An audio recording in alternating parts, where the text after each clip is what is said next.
Students, आज हम देखेंगे chapter number 11 force and pressure. तो सबसे पहले हम देखें फोर्स क्या चीज़ है। हम दिन भर में बहुत कुछ काम करते रहते हैं जिसके अंदर हमें शरीर से कोई ना कोई फोर्स लगाना होता है। जैसे कि हम किसी गेट को खोल रहे होते हैं तब भी हम उसके ऊपर फोर्स लगाते हैं, या फिर चलते चलते किसी गाड़ी रुक गई है तो गाड़ी को भी हम फोर्स लगाकर उसको धक्का देकर इसको स्टार्ट करते हैं। तो दिन में हम बहुत सारे काम ऐसे ही फोर्स से करते हैं। तो आज हम इसी फोर्स के बारे में पढ़ेंगे। तो सबसे पहले हम देखेंगे फोर्स, पुश और पुल। फोर्स जो हम पुश और पुल के अंदर करते हैं कैसे, जैसे कि आप देखिए, जब हम हॉकी खेल रहे होते हैं तो क्या करते हैं, उसे हम अपनी स्टिक से उसको बॉल को पुश करते हैं जिससे बॉल के ऊपर फोर्स लगता है। फोर्स लगने के बाद बॉल आगे मूव होने लगती है। और जैसे अगर हमें किसी दरवाजे को खोलना है तो हम क्या करेंगे, उस दरवाजे को अपनी ओर खींचेंगे, उससे क्या होगा, वो पुल होगा अंदर की तरफ और उसके ऊपर फोर्स लगेगा तो वो खुल जाएगा। इसी टाइप से हम आगे भी देखेंगे। तो फोर्स क्या है इन साइंस, अ पुश और pull on an object is called a force. यहाँ आपकी डेफिनेशन लिखी हुई है। इन साइंस, अ पुश और pull on an object is called force. तो ये आपकी डेफिनेशन होगी, आपको इसको लिखना है। और फोर्स क्या होता है, अगर हमने किसी के ऊपर उसको पुश किया और पुल किया है तो क्या होगा, उसकी जो पोजीशन होगी उस पोजीशन के अंदर क्या होगा, चेंज आएगा। Those we can say that the motion imparted the to object was due to the action of force. अब देखिए, हम जब भी किसी के ऊपर फोर्स लगाएं तो कुछ ना कुछ उसकी पोजीशन के अंदर चेंज आएगा। तो हम कह सकते हैं किसी भी ऑब्जेक्ट पे किया गया ऐसा वर्क है जिसकी वजह से उसकी पोजीशन के अंदर चेंज आता है, यानी ये एक ऐसा फैक्टर है जिसकी वजह से हम किसी ऑब्जेक्ट की पोजीशन के अंदर चेंज ला देते हैं, उसे हम फोर्स कहेंगे। जैसे हम यहाँ देखेंगे, force are due to an interaction. जो फोर्स होता है वो हमेशा इंट्रैक्शन से होगा। इंट्रैक्शन के कारण जो फोर्स है उसके बारे में हम देखेंगे कैसे कैसे फोर्सेज है ये।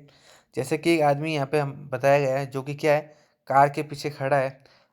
अब अगर गाड़ी रुकी हुई है तो ये क्या करेगा, इसको आगे की तरफ पुश करेगा। पुश करने के लिए इसको क्या करना पड़ेगा, फोर्स लगाना पड़ेगा। तो पुश करना भी एक तरह का फोर्स है। जैसे ही इसके ऊपर फोर्स लगाया तो गाड़ी क्या होगी, ये जो कार है ये आगे की तरफ मूव करना चालू कर देगी। इस तरफ गर्ल्स है, ये गर्ल्स क्या कर रही है, ये एक दूसरे को पकड़ कर घूम रही है। तो क्या कर रही है, ये एक दूसरे को पुश कर रही है, पुल कर रही है। तो आप भी ऐसा गेम खेलते हो। तो इस गेम के अंदर क्या होता है कि ये दोनों गर्ल्स, ये वाली इसको इस तरफ पुल कर रही है और ये वाली इसको इस तरफ पुल करती है, जिससे एक दूसरे को खींचते हैं और चारों तरफ घूमते हैं। तो ये दोनों क्या करते हैं, एक दूसरे के ऊपर इक्वल फोर्स लगा रहे हैं। ओके, अगर किसी ने, एक ने कम और एक ने ज़्यादा लगाया होता है, जैसे कि इसने कम फोर्स लगाया, इसने ज़्यादा फोर्स लगाया इधर और इसका फोर्स वीक है, तो क्या होगा, ये इसको इस तरफ खींच लेगी। लेकिन क्या करते हैं, ये दोनों अब एक दूसरे के ऊपर इक्वल फोर्स लगाते हैं, जिससे ये क्या होता है, चारों तरफ घूमने लगती है। ऐसे का ऐसा, अगर आप किसी इंसान को और बैल को देख लो, ये दो जो यहाँ पे डायग्राम दे रखा है, इसके अंदर कोई इंसान किसी बैल को खींचा तो इस कंडीशन में भी क्या होगा, ये दोनों के दोनों एक दूसरे के ऊपर फोर्स अप्लाई करते हैं। सेम आगे एक्टिविटी दी हुई है, एक्सप्लोरिंग फोर्सेस। तो हम यहाँ पे देखेंगे कि अगर यहाँ पे कोई एक बॉक्स पड़ा है, ओके, इस बॉक्स को आप और आपका दोस्त जब एक ही डायरेक्शन में इसको पुश करेंगे तो क्या होगा, तो आप देखेंगे, आप जब इसके ऊपर फोर्स अप्लाई कर रहे थे यानी इसको पुश कर रहे थे तो ये थोड़ा धीरे धीरे खिसक रहा था। अगर आपका दोस्त भी इसके साथ आके इसको इसी डायरेक्शन में पुश करेगा तो क्या होगा, इसके ऊपर ज़्यादा फोर्स लगेगा और ये आसानी से उधर खिसकने लगेगा। ओके, और ऐसे अगर इसकी दूसरी कंडीशन ले लें कि आप इसको इस तरफ से पुश कर रहे हैं और आपका फ्रेंड आया, इसने क्या किया, मस्ती करते हुए दूसरी तरफ से इसको पुश करना चालू कर दिया, तो क्या होगा, तो आप देखोगे कि इस बॉक्स को आगे पुश करने के लिए आपको बहुत ज़्यादा मेहनत करनी पड़ेगी। अब इन दोनों में से जो ज़्यादा फोर्स लगाएगा उस डायरेक्शन में ये बॉक्स आगे निकल जाएगा। लेकिन किसके कंपैरिजन में इसकी स्पीड कम होगी, सिंगल इंसान की कंपैरिजन में इसके अंदर स्पीड कम होगी। क्यों, क्योंकि यहाँ पे दो फोर्स क्या लग रहे हैं, अपोजिट डायरेक्शन में। तो क्या होगा, इनका फोर्स कम हो जाएगा, जबकि सेम डायरेक्शन में होता है तो क्या होता है, फोर्स ऐड हो जाता है। तो इसमें लिखा हुआ है, forces apply on the object in same direction add to one another, मतलब कि जब सेम डायरेक्शन के अंदर फोर्स लगाया जाता है तो क्या होता है, उनको आपस में जोड़ा जाता है। उससे क्या होता है, वो जुड़ जाते हैं और फोर्स ज़्यादा लगता है। और उसी तरह दूसरी तरफ देखा जाए कि the net force acting on it, मतलब if the two forces act in the opposite direction on the object, the net force acting on is the difference between the two net force। तो मतलब कि अगर आप दोनों force ले और दोनों क्या एक दूसरे के ओपोजिट लग रहा है, तो नेट फोर्स यानी इस बॉक्स के ऊपर लगने वाला टोटल फोर्स क्या होगा, तो इन दोनों को हमको क्या करना पड़ेगा, एक दूसरे में से माइनस करना पड़ेगा, यानी इनका डिफरेंस फाइंड आउट करना पड़ेगा, उतना फोर्स इसके ऊपर अप्लाइड होगा। जनरली हम क्या करते हैं, फोर्स जो होता है, फोर्स के अंदर हमको डायरेक्शन बतानी होती है कि हमने फोर्स किस डायरेक्शन में लगाया है। जैसे यहाँ पे देखिए और यहाँ पे देखिए, तो इन दो कंडीशन में देखिए, हम मान लेते हैं कि आपने इसके ऊपर 5 न्यूटन फोर्स लगाया और आपका दोस्त भी इसको 5 न्यूटन फोर्स लगा रहा है, तो क्या 5 न्यूटन फोर्स यही हमको पता होना जरूरी नहीं, इसके साथ फोर्स के साथ साथ हमको क्या जरूरी है, हमको इसकी डायरेक्शन भी पता होनी जरूरी है। क्यों, तो देख लो कि अगर आप दोनों एक ही साइड में अगर फोर्स लगा रहे हो, तो आपका भी 5 न्यूटन और आपके फ्रेंड का 5 न्यूटन कितना हो जाएगा, ये हो जाएगा हमारे पास 10 न्यूटन, क्योंकि आपके दोनों की डायरेक्शन क्या है, सेम है। इसी जगह आपने क्या किया है, अपना जो फोर्स है वो इसका ऑपोजिट साइड में फोर्स लग रहा है। जैसे कि आपने लगाया यहाँ पे 6 न्यूटन फोर्स और आपका जो फ्रेंड है वो 5 न्यूटन फोर्स लगा रहा है, तो कहने का मतलब है नेट फोर्स होगा। नेट फोर्स क्या होगा, अब डायरेक्शन दोनों की चेंज हो गई है, तो हमको इनमें से माइनस करना होगा, तो 1 न्यूटन फोर्स इसके ऊपर अप्लाइड होगा, क्योंकि आप दोनों की क्या है, डायरेक्शन चेंज है। तो अब हम देखेंगे ज़्यादातर कंडीशन में हम जब भी फोर्स को रिप्रेजेंट करते हैं तो क्या करते हैं, उसका मैग्नीट्यूड ही लिखते हैं। मैग्नीट्यूड का मतलब उसकी न्यूमेरिकल वैल्यू को ही रिप्रेजेंट करते हैं उस, तो ये जो न्यूमेरिकल वैल्यू ये इसकी क्या होती है, मैग्नीट्यूड होता है। आगे हम देखेंगे a force can change the state of motion, मतलब कि अगर हम किसी भी बॉडी के ऊपर फोर्स अप्लाई करते हैं तो उसका क्या होता है, मोशन हमेशा चेंज हो जाता है। तो देखिए अगर हम देख लें कि यहाँ पे कोई बॉल पड़ी है और किसी ने आके इसके ऊपर क्या किया, थोड़ा फोर्स लगाया, तो क्या होगा, ये बॉल आगे खिसक के आगे से आगे चलती जाएगी, मतलब ये मूव करेगी।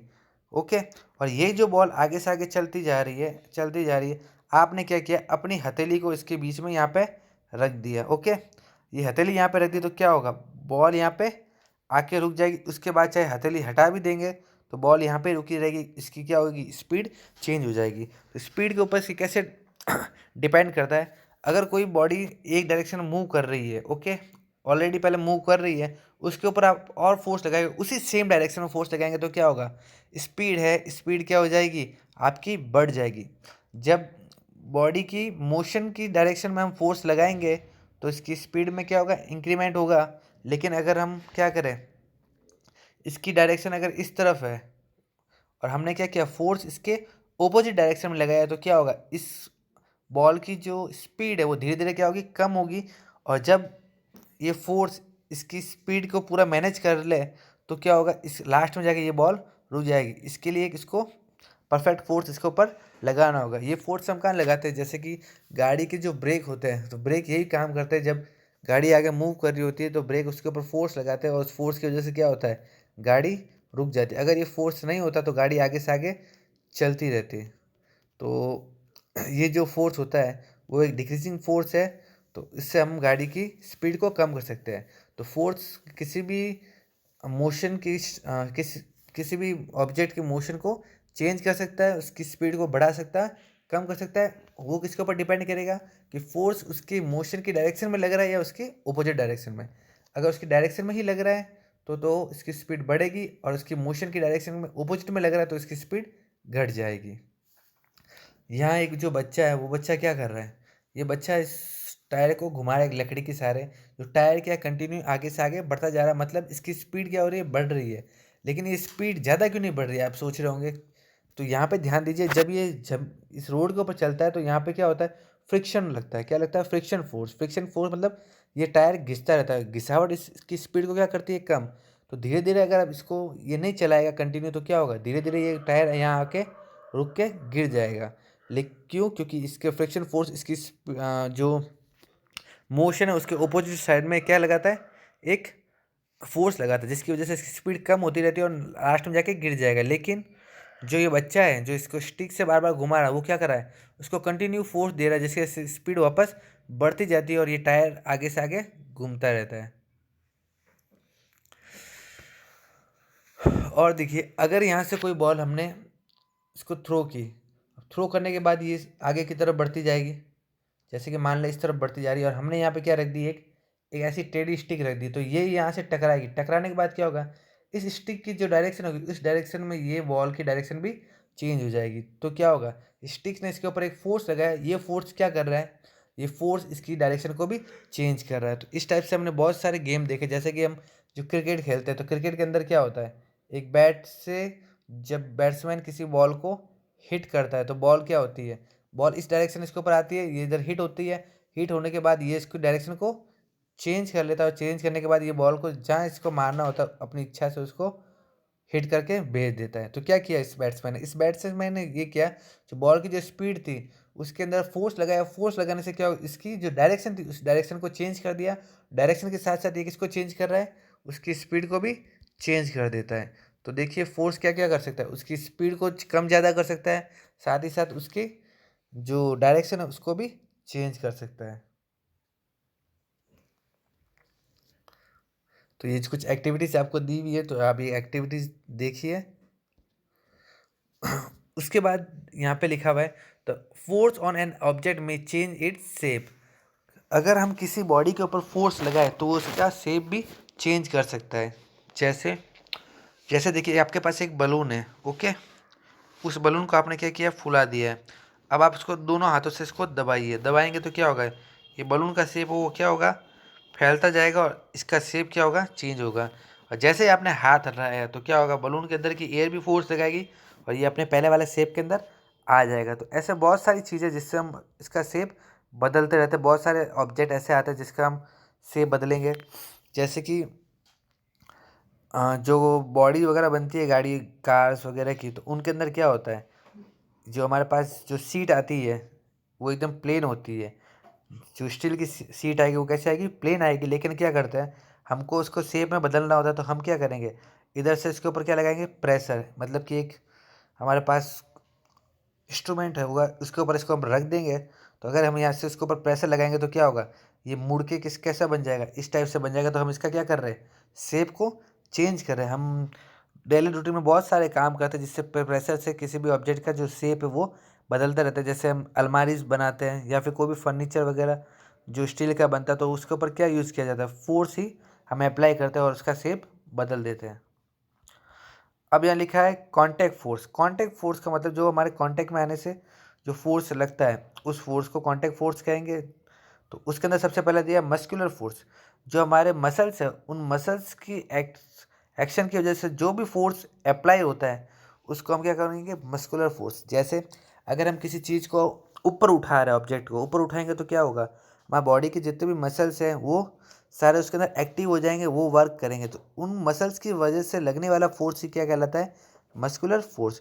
सेम ही ये मस्कुलर फोर्स क्या होता है, इंसानों में होता है नहीं, जितने भी प्राणी हैं इस दुनिया में इन सब के अंदर मस्कुलर फोर्स होता है। जैसे कि यहाँ पे जो ये बैल इतना टांग ये खींच रहा है बैलगाड़ी को, तो क्या कर रहा है, ये अपना मस्कुलर फोर्स इसके ऊपर अप्लाई कर रहा है। आगे है फ्रिक्शन फोर्स। तो फ्रिक्शन फोर्स क्या होता है, तो उससे ऊपर आपके डेफिनेशन लिखी हुई है कांटेक्ट फोर्स की, तो यहाँ से आप इसकी डेफिनेशन लिख सकते हैं।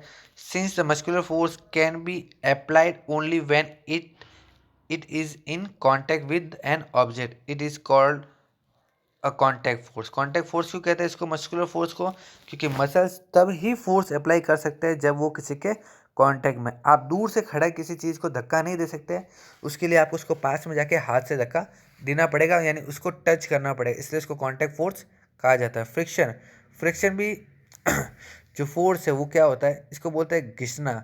घिसने से क्या होता है, देखिए जो कोई भी चीज़ है, जैसे यहाँ पे नीचे वाला फर्श अगर ये थोड़ा खुरदरा होता है इस टाइप से, मतलब कि इसके पूरा चिकना नहीं है, तो क्या होगा, अगर आप यहाँ से कोई चीज़ इसको लेके जाएंगे तो क्या होगा, तो आपको आगे ले जाने में प्रॉब्लम आएगी। क्यों, क्योंकि ये खुरदरा होने की वजह से इसके ऊपर क्या लग रहा है, एक फ्रिक्शन लग रहा है, एक घिसावट आ रही है। ये घिसावट क्या करती है, ये हमेशा मोशन के ऑपोजिट डायरेक्शन में एक क्या लगाती है, फोर्स लगाती है। इस फोर्स की वजह से क्या होता है, इसकी स्पीड कम होती है। और उसी जगह आपको कोई प्लेन, अगर आपको कोई फर्श दे दिया जाए, इसके ऊपर ऑब्जेक्ट को धक्का देना हो तो ये आराम से स्लिप होगा। क्यों? क्योंकि नीचे वाला फ्रिक्शन क्या है, फ्रिक्शन कम है। तो अगर आप इसको धक्का देंगे तो क्या होगा, ये आसानी से आगे खिसक जाएगा। लेकिन खुरदरी जगह पर धक्का दोगे तो क्या होगा, ये आगे नहीं निकलेगा। क्यों? क्योंकि फ्रिक्शन फोर्स इसके ऊपर ज़्यादा होगा, इसके ऊपर फ्रिक्शन फोर्स कम होगा। तो फ्रिक्शन फोर्स होता ज़रूर है, लेकिन ये देखना है कौन से जगह पे फ्रिक्शन फोर्स कम लग रहा है। जिस जगह पे फ्रिक्शन फोर्स कम होगा वहाँ पे हमको कम फोर्स अप्लाई करना पड़ेगा। तो फ्रिक्शन फोर्स की वजह से बहुत सारी हमारी जो एनर्जी है वो लॉस होती है। जैसे कि जो मशीनरीज हम यूज़ करते हैं, तो मशीनों में क्या होता है कि जो पुर्जे हैं वो धीरे धीरे घिस जाते हैं। तो इसके बहुत सारे डिसएडवांटेज भी होते हैं। अगर फ्रिक्शन नहीं होता तो किसी चीज़ की घिसावट नहीं होती, तो हमारे मशीन्स के अंदर जितने भी पुर्जे हैं तो वो घिस के पुराने नहीं होते और हम उनको यूज़ ले पाते। लेकिन अगर ये फ्रिक्शन फोर्स नहीं होता तब भी अ, हम कुछ नहीं कर पाते। अगर हमको रोड के ऊपर चलना है, ठीक है, चलना तो क्या होना चाहिए, इसके अंदर थोड़ा फ्रिक्शन होना ज़रूरी है। फ्रिक्शन नहीं होता तो मानिए कि गाड़ी का पहिया है, फ्रिक्शन होगा तब ये घिस के थोड़ा आगे बढ़ेगा, नहीं तो ये आगे नहीं बढ़ पाता। क्यों? क्योंकि ये एक ही जगह पे इधर ही घूमता रहता है। अगर फ्रिक्शन नहीं होता तो क्या होता है, ये इधर ही घूमता रहता है और आगे मोशन नहीं कर पाता। ओके।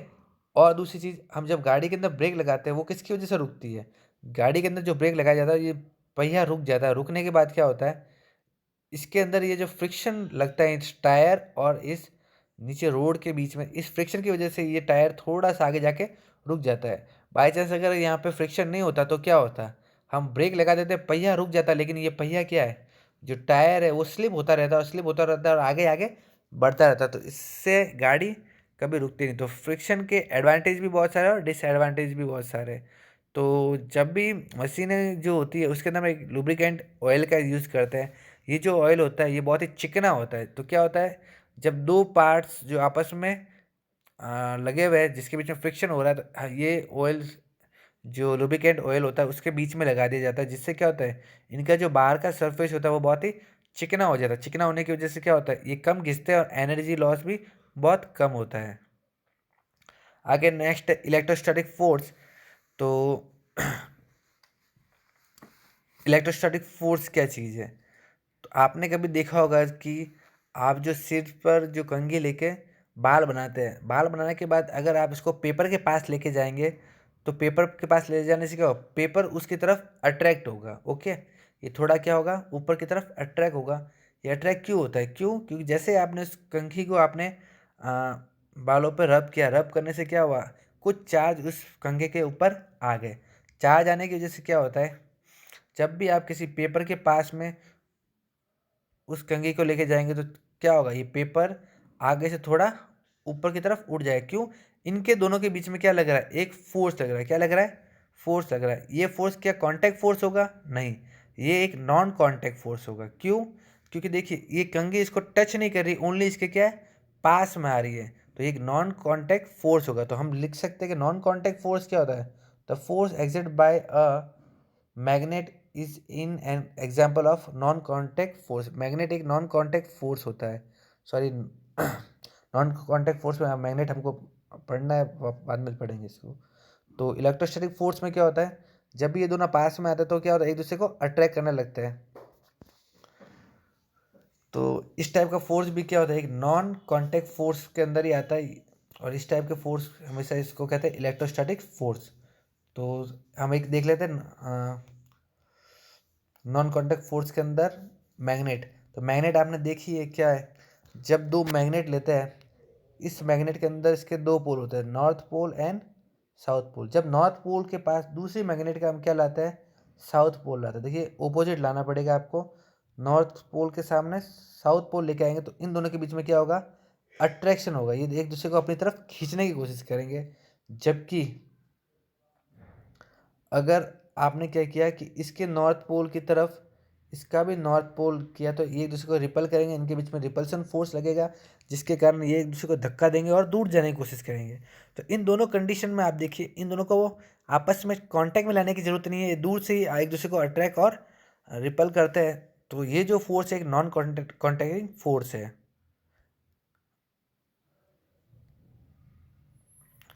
नेक्स्ट हमारा आता है ग्रेविटेशनल फोर्स। ग्रेविटेशनल फोर्स क्या होता है? जैसे कि हम अर्थ के ऊपर खड़े हैं तो अर्थ क्या कर रही है, हमें अपनी ओर खींच रही है। तो क्या ये कांटेक्ट फोर्स है? नहीं, आप कांटेक्ट में नहीं भी होंगे, अगर आप थोड़ा ऊपर जंप करेंगे तो आप अर्थ के कांटेक्ट से दूर निकल जाएंगे, लेकिन क्या है, फिर भी अर्थ आपको अपनी तरफ खींच लेती है और आप क्या होता है, अर्थ के ऊपर वापस आके गिरते हो।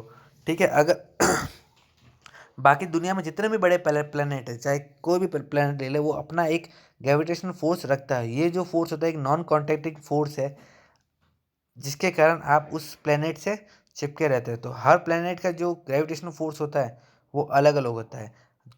प्लेन दुनिया में जितने दूसरे ऑब्जेक्ट है उनका भी कोई ना कोई ग्रेविटेशनल फोर्स जरूर होता है, लेकिन जो छोटे ऑब्जेक्ट है उनका ग्रेविटेशनल फोर्स इतना इफेक्टिव नहीं होता जिसकी वजह से हमको वो खींच पाए। अर्थ एक बहुत बड़ा ऑब्जेक्ट है, इस ऑब्जेक्ट के ग्रेविटेशनल फोर्स भी बड़ा होता है, ये अपनी तरफ उसको खींच लेता है। जैसे कि आप छोटा प्लेनेट लेंगे, प्लूटो। प्लूटो बहुत छोटा प्लेनेट है, जो इसका ग्रेविटेशनल फोर्स इतना ज़्यादा नहीं है, तो वो अपने आसपास से जाने वाली चीज़ों को अपनी तरफ नहीं खींच पाता है। लेकिन अर्थ है, तो अर्थ से भी बड़ा जो ग्रेविटेशनल फोर्स होता है वो किसका होता है?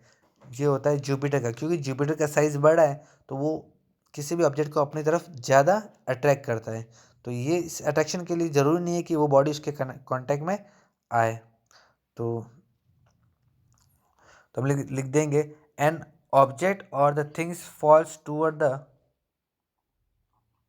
अर्थ बिकॉज इट पुल देम। क्या होती है, जो ऑब्जेक्ट और थिंग्स होती है उसको अर्थ अपनी तरफ खींचती है। This force is called gravity. इस फोर्स को क्या बोला जाता है? ग्रेविटी कहा जाता है। प्रेशर, प्रेशर क्या चीज़ है? प्रेशर भी एक तरह का फोर्स ही है। तो ये जो फोर्स होता है वो हम किसी यूनिट एरिया पे लगाते हैं। जैसे कि यहाँ पे देख रहे हैं आप, ये एक छोटी सी कील है, तो कील को आगे से नुकीला क्यों बनाया जाता है? देखिए, कील जो होती है हमेशा आगे से नुकीली होती है। क्यों? क्योंकि आगे वाला जो हमारा जो इसका जो एरिया है वो एरिया हम क्या करते हैं, बहुत ही कम कर देते हैं। तो अगर यूनिट एरिया के ऊपर कोई प्रेशर लग रहा है, देखिए यहाँ पे इसका फॉर्मूला भी लिखा है, तो प्रेशर इक्वल टू होता है फोर्स अपॉन एरिया। मतलब कम से कम एरिया पे अगर फोर्स ज़्यादा लगाया जाएगा तो उसका प्रेशर बढ़ता जाएगा। फोर्स क्या होता है? यूनिट एरिया पे लगने वाला फोर्स। इसका फॉर्मूला होता है एफ अपॉन ए। ए से मतलब है एरिया और एफ से मतलब फोर्स। फोर्स क्या है? किसी भी यूनिट एरिया पे लगने वाला जो फोर्स है वो उसका प्रेशर कहलाता है। तो प्रेशर बहुत टाइप का होता है, ये हमेशा परपेंडिकुलर ही किसके ऊपर लगता है, मतलब सीधा लगता है। तो जैसे कि ये इंसान अपने ऊपर जो सामान उठा के लेके जा रहा है, तो ये सामान भी इसके ऊपर क्या हो रहा है, ग्रेविटी इसकी तरफ फोर्स लगा रही है। तो ये फोर्स लगा रहा है और ये कैसा एकदम परपेंडिकुलर फोर्स है। तो इसके पर यूनिट एरिया के हिसाब से सिर के ऊपर, सिर का जो एरिया कवर किया है इसने, उसके ऊपर जितना फोर्स लग रहा है, ये फोर्स इसके ऊपर क्या लगा होगा, इसका प्रेशर होगा। तो प्रेशर के लिए इसने बहुत सारी एक्टिविटीज दे रखी है। इसने बोला है कि एक ग्लास की ट्यूब लीजिए, इस ट्यूब के नीचे एक रबड़ को कस के बांध दीजिए। अब क्या कीजिए, इसके अंदर आप पानी भरिए। पानी भरने से क्या होगा, ये नीचे वाला जो रबड़ है थोड़ा फूल जाएगा। अब क्या कर कीजिए, थोड़ी देर बाद में इसके अंदर थोड़ा, पहले इसकी हाइट नाप लीजिए और उसके बाद इसके अंदर थोड़ा पानी और भरिए। पानी ज़्यादा भरने से क्या होगा, इसकी हाइट बढ़ेगी और हाइट बढ़ने से ये और ज़्यादा उभार करने लगेगा, उस उभर जाएगा। क्यों? क्योंकि इसके ऊपर क्या होगा, प्रेशर भी ज़्यादा पड़ने लगेगा। ओके, तो परपेंडिकुलर प्रेस ग्रेविटी के कारण जो फोर्स लग रहा है वो कैसा लग रहा है, इसके ऊपर परपेंडिकुलर लग रहा है। परपेंडिकुलर लगने की वजह से इसका फोर्स ज़्यादा है। जिसका फोर्स ज़्यादा है उसका नीचे वाला रबड़ भी ज़्यादा फूल रहा है। इसी टाइप से यहाँ पे एक दो और इसने एक्टिविटी दे रखी है, तो ये एक्टिविटी आपको देखनी है। तो ये प्रेशर है, ये प्रेशर भी अलग अलग टाइप का होता है। तो यहाँ पे लिखा है, कैन यू नाउ से that the liquid exert the pressure on the wall of the container. तो यहाँ पे देखिए, क्या लिक्विड किसी भी कंटेनर की वॉल के ऊपर प्रेशर एग्जर्ट करते हैं? जी करते हैं। हमारी जो एयर है, एयर भी क्या करती है, हमारे ऊपर प्रेशर एग्जर्ट करती है। उसके लिए इसने एक बहुत बड़ा एग्जाम्पल दिया है। तो सबसे पहले हम देखेंगे एटमॉस्फेरिक प्रेशर। एटमॉस्फेरिक प्रेशर क्या होती है? हम जानते हैं कि हमारे चारों ओर क्या है, एयर है, भरी हुई है। उस एयर की वजह से क्या है, एयर हमारे ऊपर प्रेशर एग्जर्ट करती है। तो हम लिख सकते हैं pressure the pressure exerted by the air is known as atmospheric pressure. Pressure जो चारों तरफ है एयर जो है हमारे चारों तरफ, वो हमारे ऊपर जो भी प्रेशर लगा रही है उसको हम एटमॉस्फेरिक प्रेशर कहते हैं। तो उसके लिए एक एक्टिविटी बताइए प्रेशर के लिए, कि आपने जब कुछ रबड़ की ऐसी कप टाइप की कुछ शेप देखा होगा, जिसके अंदर अंदर हम उसको दीवार से चिपका दिया करते हैं। इस टाइप से होता है और इसको हम ऊपर से प्रेशर देते हैं तो अंदर की सारी एयर निकल जाती है और एकदम उसके ऊपर पिचक जाता है।